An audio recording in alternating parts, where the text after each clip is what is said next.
Scott and Erica's show. We're here at Disney MGM Studios for ABC Super Soap Weekend. We hit the theme. You know what it is. Let's do this one here. Okay. Like that. Do that. Oh, yeah. Now we were Oh, there it is. I'm like, what is this? Oh yeah. It's my job. Yeah. I recognize that. Plays every day at 2 o'clock. From One Life to Live, here she is, Tika Sumpter. Aw, thank you, thank you. No, thank you for being on our show. This is great. Thank you. I like your voice. Oh, thanks. It's the only one I brought with me, so I'm glad you like it. Yeah. Otherwise, it could be a really long interview. Wouldn't it? I just sit there and listen to you guys chat, which you should do anyway because she's the biggest fan in the world. Okay, cool. Yeah, well, you know, this is the one day a year when my ABC fandom pays off. Yeah. I get to talk to the people that are in my living room every day. Awesome. Yeah. So what's been going on with Layla? You need I need more. You do. Thank you. You need a big fat storyline. you need a stalker or somebody else to compete with Vincent. How about that for my love? Yeah. Every girl needs that. Yeah. Do you? I ask this a lot from daytime folks. Do you read the chat rooms and figure out what people would like to see you do, or is that just dangerous territory? You know what? I did that in the beginning, and I will never do it again. That's Really? a lot of people say that. Yeah, because you're like, oh, what are the fans think? You want the feedback. Yeah, and then maybe you don't. Maybe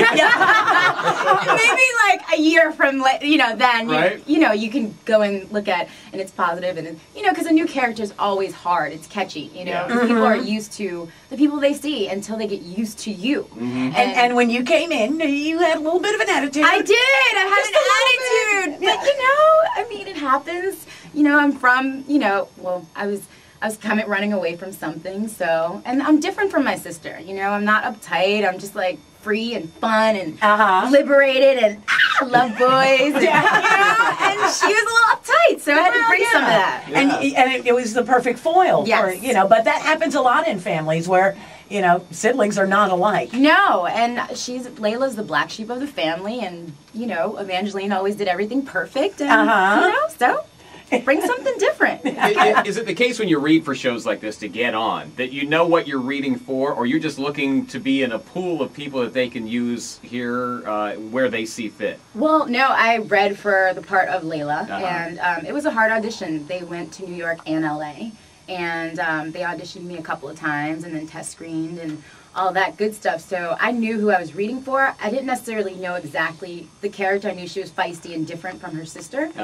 But yeah, you usually know who you're reading for. So the more auditions you have, the more callbacks. I mean, it's a great sign that you're getting all these callbacks. Yeah. But at the same time, it's like eventually you're going to find something you don't like, so just stop. I know. It's me you're looking for.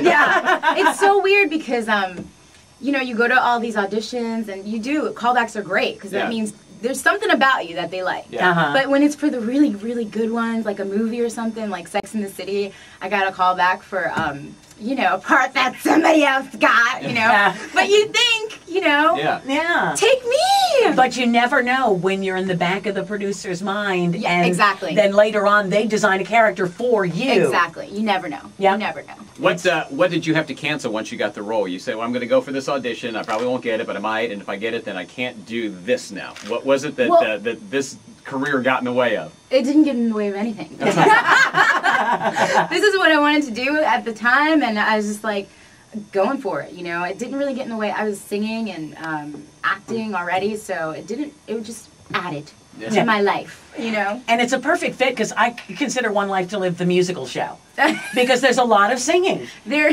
and because the cast is so talented, right? It's really easy to have people break into song. Just at any moment. Yes. We can start a musical now. Sure. Yeah, it's awesome. I mean, the great thing about ABC is there's so many other, genre. There's so many other things that you can get into with ABC, with singing. So I'm glad that they allow us to show our talent that way, And we hear through the rumor mill in the hallway that you're working on a CD yourself. I am. I'm working on an album, and I'm hopefully going to be working with this amazing manager who's managing a lot of great people right now, and a big basketball player is basically backing me, and so they're excited. A big basketball. Who could that be? I don't know. She said it was a big basketball player. That narrows it down to everybody in the league, I would think. But I can tell you don't want to jinx it, do you? No, I don't.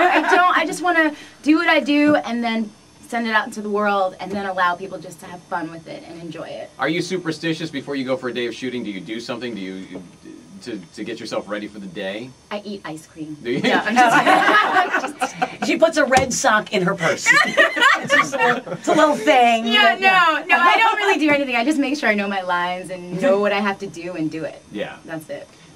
Wait, when you're first starting on a show like this, do you feel like you over-prepared? Do you want to make sure you're not the one that stops the scene when you're in the scene with the big person? Yeah, you're super, you know, I think it's intimidating. You know, it's definitely coming into a whole different world. It moves so fast. Like, you know, we do a whole script in one day, you know, where a movie takes months to shoot. Right. So it's intimidating. You got to know your lines. You got to be on point. I mean, they hired you because you're a professional, you know, so it's scary. It's scary at first, but then you get into it and everybody's all nice to you and you think everybody's going to be mean. You're prepared. You're like, you know, but everybody's super nice. You know, you're not defensive anymore, and everybody wants you to do well because they want the whole show to do well. Right. You know, so. Well, there's a day that something happens usually that you cross over and you don't feel like you have the trainee hat on anymore. Right. I don't know when that happens. Maybe after, some people shorter. For me, it was like after a year. Yeah. Fully, like being like, oh, I'm comfortable. I know who Layla is, you know? She can be feisty. I don't care, you know? And people like that when you make a choice.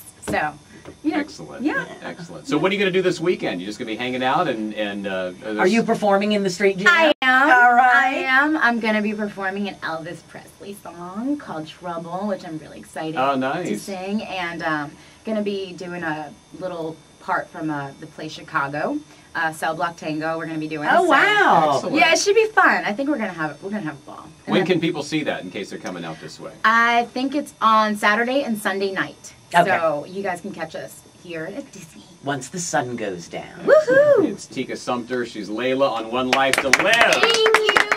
Thank you so much. She needs a stalker or something. Well, on the show. A crazy Yeah, thanks. Maybe one of those big basketball players. Something like that, yeah. It's 9:23 at Mix 105.1. Oh, that was fun.